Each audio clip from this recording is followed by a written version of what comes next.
شغلانه وما بتخلصش. والله العظيم ثلاثة. مش عارف ايه اللي خلينا ننجرف الانجراف ده الصراحة، يعني مش عارف، انجراف غير مرغوب فيه تماما يعني، ولكن هنعمل ايه؟ فخلينا نخش على الردود اللي نزلت على مروان موسى كالصاعقة، وهو مش رد واحد، لا ردين، رد من ابو الانوار ورد من ابي يوسف في يوم واحد. ولكن خلينا نمسك رد ابو الانوار الاول، لان هو واضح ان هو يودي مروان موسى العباسية يعني، فشكله كده ايه هيجننه يعني. فخلينا نشوف، عشان الصراحة عندي فضول اعرف هو هيعمل ايه في الليلة دي. فخلينا نبدأ ونخش على طول في تراك ابو الانوار العباسية، ونشوف بقى هيوديه العباسية ازاي. يلا ان شاء الله هتكمل معانا ان شاء الله. يلا يا ابو، يلا يا ابو الاضواء، انا عايز ايه الاضاءة تعلى كده فاهم، وايه وتنور تمام. عايزك تفاجئني يعني، يا ريت، عشان نقف قصاد المستوى بتاع موسى يعني فاهم. فاجئني تمام. يلا طبعا برضو ليه البابا على البيت ده العادي فاهم. فنشوف بقى اللي هيحصل. يلا رواله الدنيا يا عم للبابا كده، الله يبارك لك. خش يا عم نور، يلا.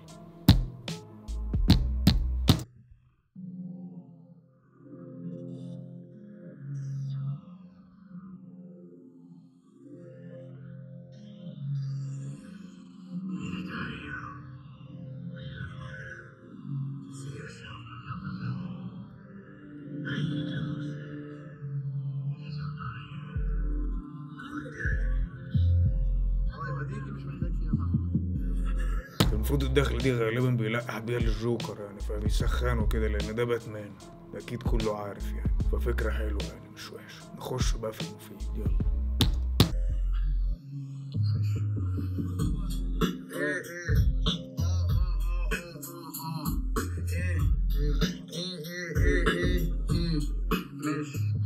انت شطبت يا عالمي، مستواك بقى في نازل، لسه كامل عني مش بيجرح ده بيغزل. لو فاكر ان فيها مكسب قول لناسك انسوا. ابو ابن ايه ده بيحكي يا اسطى، علاقته بانزو قالاني بقل ما شفتهاش. هو انت شادر كنت بتاخد وانا منزل اوديه ونعوم شهر واحد. رديت عليك دلوقتي برد عشان دماغك ساحت. كان ممكن ما اروحكش لما شفتك يوم الساحل.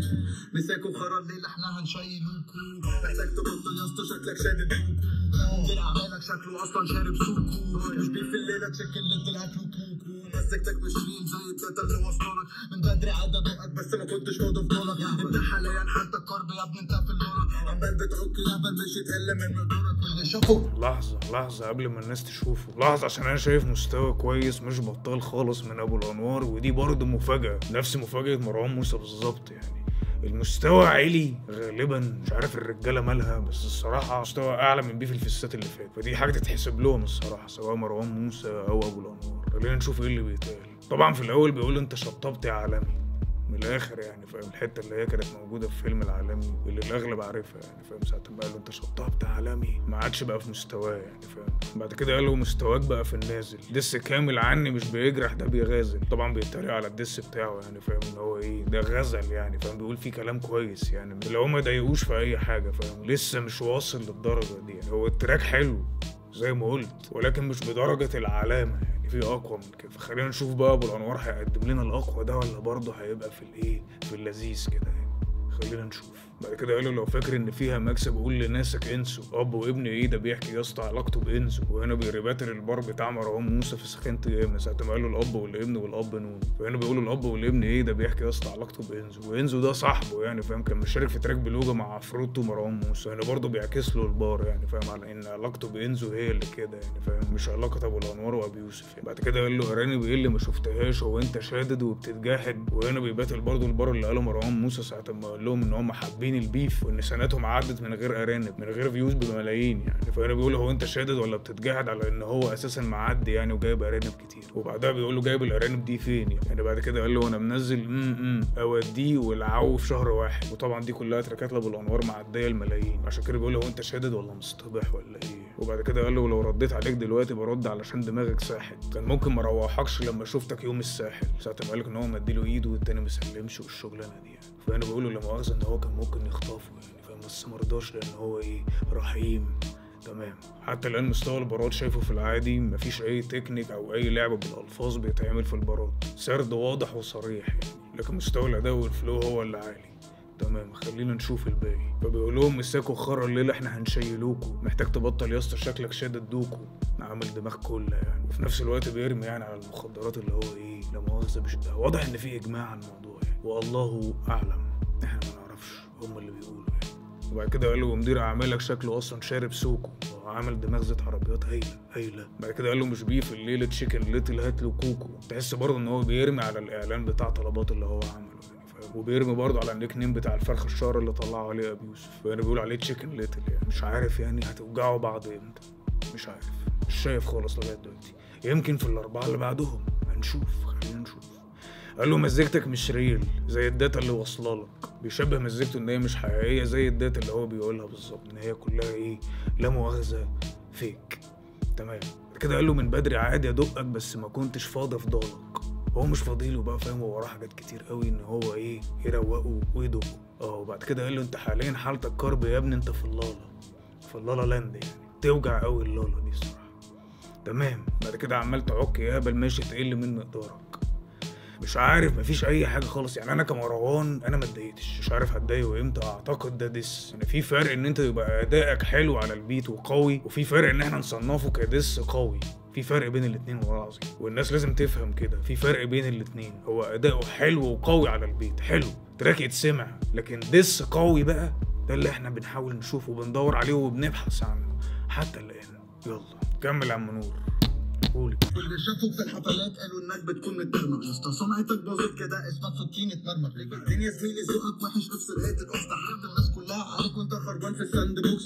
بتصارح الفانز ازاي عملت لونك في المزيكا، كلهم ضربت درامز مولوتوف وميلودي سيكا. رد فعل الناس مجنون عشان مجربينه، لاني في الفيرسات كمان هربى زي مين. ما فكرتش في الموقف وانت بترد بعد تراكو. عارف صاحبك صارف على الفيديو ده كان باكو كتير، انت مش همك صاحبك اصلا لو مش لاقي ياكل. وانت تشفلوه ويستنتش اللابتوب. رسالة للفرعون العاشق خلي بالك ياض من حالك، احنا نقوم زي باريس وانت فرقتك في الزبالة. بعد كل شهر 12 ده بيجيلك حالة، مش بكذب عليك اعذرني لما جيت وقلتها لك. اشبح انتم في القوالة مطر مين مؤلفها لك. اللزوم عندي السفلسف تحت عينك ازرق مالك وسطتك ضاعت تعالى. انتهت معاك كمالة الخلاصة انصفيك واعلم بيك في نهاية العالم. لا جامد، حلوة فشخ دي، حلوة فشخ. هي كفكرة مش جديدة بس أبو الأنوار عاملها حلو فشخ. كتكنيك وأسلوب كتابة عالي حلو. هقولك ليه. هو أكيد الأغلب خد باله يعني، بس برضه خلينا نوضحها أكتر يعني للناس للي ما خدش باله. خلينا نشوف اللي بيتقال. تعال نشوف أول 4. بيقولك واللي شافوك في الحفلات قالوا إنك بتكون متدرمغ يا اسطى، سمعتك باظت كده اسمك في الطين اتمرمغ. هنا غالبا يقصد إن هو بيبقى طالع على الستيج عامل دماغ ورايح في داهية غالبا، والناس هي اللي بتقول عليه كده يعني، الفانز بتوعه هم اللي بيقولوا كده. وبعد كده قال له بعدين يا زميلي ذوقك وحش افصل هات الاي او اكس، ضحكت الناس كلها عليك وانت خربان في الساند بوكس. غالبا يقصد ان هو بيبقى واقع في اللايف يعني، فهنا بيقولوا شغل المزيكا وراك بدل موضوع اللايف يبقى شكلك مضحك قدام الناس يعني.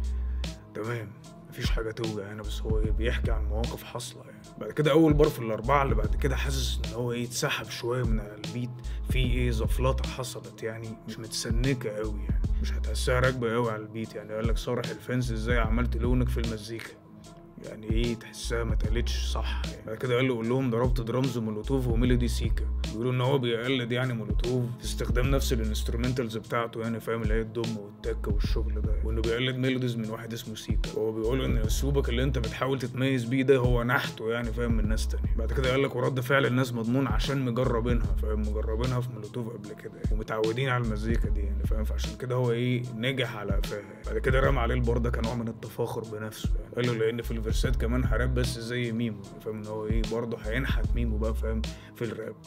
ما شاء الله ضيع له كاريره في ثانيه يعني، فاللي هو ناحيه المزيكا من مولوتوف وسيكا، وناقش اسلوب الفيرسات والراب من ميمو. يا سلام كده دمره يعني تمام يعني. خش بقى خش يدي في الوش شويه. تمام انت كده عمال شغال في اللور بورت، خليك في الابر ادي ابر يلا. بعد كده في الاربعه اللي بعد كده بيقول له ما فكرتش في المفرش وانت بترد بعد تراكو على اساس ان عفروتو نزل كليب اسمه تيجي جون، فانا بيقول له كنت تفكر قبل ما ترد يعني عشان ما تغطيش على الفيوز بتاعت عفروت. وبعد كده بيأكد بيقول له انت عارف صاحبك صرف على الفيديو ده كان باكو، ما انت مش همك صاحبك اصلا لو مش لاقي ياكل، على اساس ان هو برضه بيفكر في نفسه وما يهموش غير حاله يعني. وهنا بيتفق مع نفس البارات اللي قالها له ابي يوسف يعني في الدس بتاعه. بعد كده قال له المهم تنتش فلو يا اسطى، انتوا شله يعني فاهم هناك بقى فاهم. بس برضه يعني مش هي دي فاهم، مش هي. المهم ان ال8 بارات بقى اللي جايين دول بقى الصراحه فيهم شغل، وكفكره في الكتابه حلوه، فعاش ان هو فكر فيها. وهو هنا في ال8 بارات دول قرر ان هو يلم ال8 تراكات لمروان موسى ويعمل باسم كل تراك بار. الصراحه جامده فشخ. تعال نعدهم. قال لك رساله للفرعون العاشق خلي بالك ياض من حالك، وهنا رامي على تراك فرعون بتاع مروان موسى، ده اول تراك. بعد كده قال له احنا نجوم زي باريس وانت فرقتك في الزباله، وهنا بيريبات الاسم التراك بتاع نجوم باريس لمروان موسى برضه، وده تاني تراك. بعد كده قال له شكل بعد كل شهر 12 ده بيجي لك حاله، وده تراك شهر 12 تالت تراك. بعد كده قال له مش بكذب عليك اعذرني لما جيت وقلتها لك، وده رابع تراك مش هكذب عليك برضه لموسى. فدول اول 4 تراكات. بعد كده كمل بنفس النمط في ال4 اللي بعدهم. قال له اشباح انتوا في القواله مطار ميمو الفها لك، وده تراك مطار خامس تراك. بعد كده قال له النظام عندي السفاله صح تحت عينك ازرق مالك، وهنا وصف اسم التراك الصح الزرق بتاع موسى برضه، وده سادس تراك. بعد كده قال له بوصلتك ضاعت تعالى بس هات معاك كماله، وده سابع تراك البوصله ضاعت. بعد كده في الاخر بيقول له الخلاصه هنصفيك واهلا بيك في نهايه العالم، وده تامن تراك نهايه العالم. ففكره توظيف اسماء التراكات في البارات ده عاليه فشخ، حلوه يعني، يتعمل له شابوه عليها يعني. عاش يا نور، بس والنبي خش اكتر من كده. يلا قول. دساتنا ضرب نار دساتكوا يابا تحت العادي، ضربت شعري بنك اتاكد اني سايكوباتي، وحوار مين ابني مين مش هنعرف فيه ونهاتي. انت اللي كنت مسجل ابي وعلى موبايلك دادي، وبالمناسبه انا عرفت ابي وانا قلبي لي فاكر روي وقرر يبعت لي بحاجات، ما انت رحت له مش بتتكلم عربي اساسا، وهو بسم الله ما شاء الله خلاك بتكتب، وهو اكيد عارف الفرق بيننا اكتر مني ومنك، وانت بنفسك قلت لي انا بغير عشان انت وصلت في سنك، وانت بعد البيف هتروح على العباسيه عشان هجنك، فعصور هتلم اصحابك وتقول الواد ده وانخصمنا. محروق اني غنيت التتر ولا عشان مجرب كانت وحشه زي الزفت، تعلم شقه الرجوله مهما تدور وتلف، رفاقات في الشارع على الهوله ومافيا بس على النت، انت مش معايا شكلك في كيه ولايه اللي نستالين جاردي هتر ودي بدايه النهايه. خلاص انا حاسس ان انت عمال بتودي من غير ما تعور، مش فاهم يعني، عمال بتهوشه بالشفاطه فاهم، مش عارف يعني فين.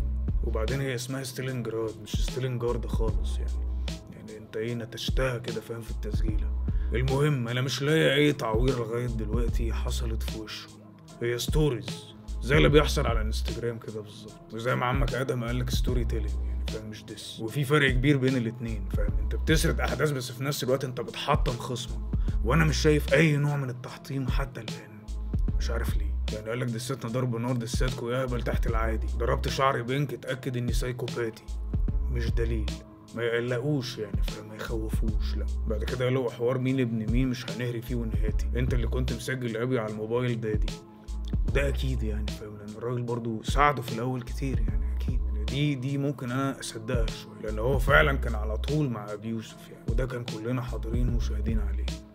ما علينا يعني الموضوع سرد اكتر ما هو تعوير في الوش يعني بيقولوا بالمناسبه انا عرفت ابي وانا اتقل جيلي في راب ورداي، مش عارف الصراحه ما كنتش حاضر الفتره دي خالص يعني، بس هو بيقول يعني. بعد كده قال له قرر يبعت لي بيت، هنا بيحكي على اول العلاقه اللي كانت بين ابي وبينه يعني، لو اتعرف عليه وهو كان جامد اساسا، اما انت رحت له مش بتتكلم عربي اساسا، وهو بسم الله ما شاء الله خلاك تكتب بيه، الله اكبر يعني، وهو اكيد عارف الفرق بيننا اكتر مني وبينك يعني فاهم، ده ابي يوسف اكيد يعني هو عارف يعني اكيد، ما هو معاك مش هيبقى عارف الفرق، ما هو بيدسوا معاك وبعد كده بيقول له وانت بنفسك قلت لي انا بغير عشان انت وصلت في سنك، ودي غالبا كانت تويتايه هو كان كاتبها زمان ايام ما كانوا لا مؤاخذه اصحاب يعني، فبيقول له وانت بعد البيف هتروح على العباسيه عشان هجنك، من هنا اتت العباسيه بقى فاهم ان هو ايه لا مؤاخذه هيجننه. بعد كده وصفه بالفرفور، قال لك فرفور هتلم اصحابك وتقول الواد ده مخصبنا. مش عارف يا جماعه يعني، انتوا شايفين ان ده دس قوي يعني، هو تراك مستواه مش وحش، لكن دس قوي دي لا خالص يعني. بعد كده رد عليه وقال له محروق اني غنيت التتر ولا عشان مكهرب كانت وحشه وزي الزفت، غالبا بيلقح على التراكيه اللي عملها مروان موسى لفيلم موسى، وانها كانت وحشه ولا مؤاخذه زي الزفت يعني، ما شفتهاش ولا سمعتها وهو عشان كده محروق منه يعني. بعد كده قرر ان هو يخوض في الرجوله بقى، قال له لا تعلم شيء عن الرجوله مهما تدور وتلف، وهنا بيتفق مع كلام ابي يوسف زي ما قال له ان رجولتك دي فانتازيا يعني، انطياد في الشارع هلهوله ومافيا بس على النت. مش عارف يا اخوانا والله العظيم مش عارف يعني، انا بدات امل الصراحه يعني الموضوع ما كانش يطول عن كده يعني فاهم، كان المفروض يخلص هنا، نكمل ونشوف ممكن يكون عمل حاجه جديده يعني. يلا قول يا عم. قول يا عم نور، ويا ريت تقول اقوى من كده. هتقع مش هتقوم، هنضل منه جنب الراب يا زميلي، في المجال بناكل عيش مش بالهدوم. بترجم ولا اللي انت واخده دولة بترجم، عشان وقعت مع دولة بجركن، بمعنى اني باجي واناولك بسهتن، هموتك محبوس في ساونا. طخ ضرب نار انتك مش بنحلكوا، نحن روحوا بس نكسر نحلكوا، احنا اصحاب الملك قررنا نكسر محلكوا. رجالة المجال اكيد مش هنعدكوا. اوعى تقول له السلام، قول له اسمه الامور، قول له اوديه. هاتوا هنرصيه، البفه دي لو فيها رجال شهور مش هتلاقيه. طبعا ايه يابا مش كده يا جدع، كده مش هيبقى دس جامد يعني لما نقول الكلام ده؟ ايه ده؟ نزلت عند كلامي مش شايف اي اضافه اتقالت ان هو على رايه فعلا طخ يعني. ده اللي انا شايفه، بس نقدر نقول هو اداؤه حلو على البيت، ولكن كدس فس لغايه دلوقتي مش شايف يعني الصراحه. والموضوع برضه بدا يقلب بملل يعني. خلينا نكمل. مش عارف اصلا مفيش حاجه فعلا تتقال. ايه اللي يتقال؟ حته واق اوعى تقوله سيلافي يعني كوميديا يعني بجد مفيش. يعني ايه اللي يتقال؟ ساتن هموتك محبوس في ساونا، ايه العنف ده؟ ايه هتموته عرقان يعني ولا ايه؟ مش فاهم في ايه. مش شايف والله العظيم يعني مفيش حاجه خطفتني، وانا في الباقي هشوف ايه اللي يخطف ونلقطه، غير كده هنقلبه. معلش اسفين للناس يعني، كده هنضيع وقت والله. في ليله ورا. يلا قول يابا قول بس قول حاجه مفيده الله يبارك لك. طبعا كده ما جبت سيره اهلك ولا حريم تخصك ولا كريم ونصك. ما انا كريم هتصك، انت طويل بقصك، هنصب فيك بقول لك، نكسب فيك واقول لك انا حبيب هقول لك، مهما تشرب مش هتنسى مش هسيبك اقول لك. كابت جنسي هواي قصودنا بجد، تديها بصه لو الدنيا ضلمه وجاي تقول لي كابتن انا اندهشت.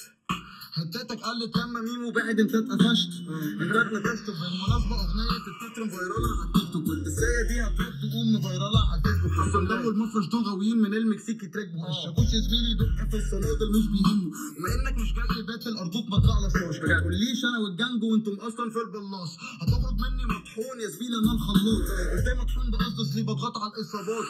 مورو هسال سؤال رد بامانه، صالحت بيتي ازاي بعد تراكاته يا اسطى هنا. برضه زي ما قلت الراجل عامل تكنيك عالي فشخ، مستواه على البيت اتطور فشخ. عجبني انا الاداء والفلو والانترنال رايم سكيم اللي عامله حلو. ساعة ما قال لك ولا حريم تخصك ولا كريم ونص، ما انا كريم هتصك، انت طويل بقصك هنصف فيك بقول لك، نكسر فيك واقول لك انا خبيب هقوم لك. عجباني فشخ. وطبعا هي بيشبه نفسه بخبيب مصارع MMA على ان هو هيقوم له يعني فاهم، ويديله في وشه. ففي اداء جامد وقوي هو عامله على البيت، لكن مش اللي يزعل مروان موسى يعني. لغايه دلوقتي التراك بيخلص وداخل على 5 دقايق، مش عارف يعني. بعد كده قال لك كابت جنسي هو يقصدنا بجد بيرباتر البار بتاع مروان موسى ساعه ما قال لك ان المكسيك عندها كابت جنسي على البيت يعني. وانا ردها له في وشه بقى، قال لك بتديها بوسه لو الدنيا ضلمه وجاي تقول لي كابت، انا اندهشت. ودي غالبا انا سمعتها في تراك شيراتون، وهنا بيردها له ان هو اللي عنده كابت مش ابو الانوار يعني. بس فده المستوى بتاع البارات في كله بقى يعني لغايه دلوقتي. خلينا نكمل ونشوف، يمكن نلاقي حاجه في الاخر. قول. بعدين انت قلت لي مفرش جاي وسد خانه، دلوقتي مفرش بليدك الله يرحم ايامك. لا تفقه عن الاصول شيء فبتقول اني سناده، عشان في دار اخويا وانت رقبتك مش سداده. انت زميلي لاجل الست بيع اخواتك، وانا على الدغري جاي في دار اخويا في اي حاجه. طيب طيب كده، وعشان انت كده مش هتباتل يا ابيض يا ابيض يا ابيض. والكلمه دي كده بتجيب معاك ايه 3 حاجات. ابيض از ان هو انت ابيض، وابيض في المزيكا كده ابيض ما بتقولش اي حاجه. والثالثه انت عارف هما بيقفلوا قفلات مضحكة بس سواء هو أو مروان موسى. القفلات بتضحك فشخ الصراحة. مستواه كتراك جامد فشخ يعني، مستوى أبو الأنوار في التراك عالي كتكنيك وكأداء وكفلو، وممكن يبقى بنفس المستوى بتاع مروان موسى بتاع سخنت جامد، ممكن يجي في نفس الليفل يعني فاهم، لأن الاتنين مفاجئيني بمستواهم الصراحة على البيت. لكن كمستوى ديس أنا شايفه فس لغاية دلوقتي. كلام كتير في سرد لكن مفيش حاجة توجع وتعور يعني، مفيش ولا تشبيهات ولا وورد بلايز. كلام دارج عادي فشخ حاصل بينهم، وهو قرر ان هو يرميه في الهوا وكله يعرف. فتمام خلينا نشوف اللي بعده، ولنا لقاء اللي بعده حبيبي. اللي بعده خلينا نخلص منه. هات ابيوس ترمومتر عندك هتلاقيه هناك.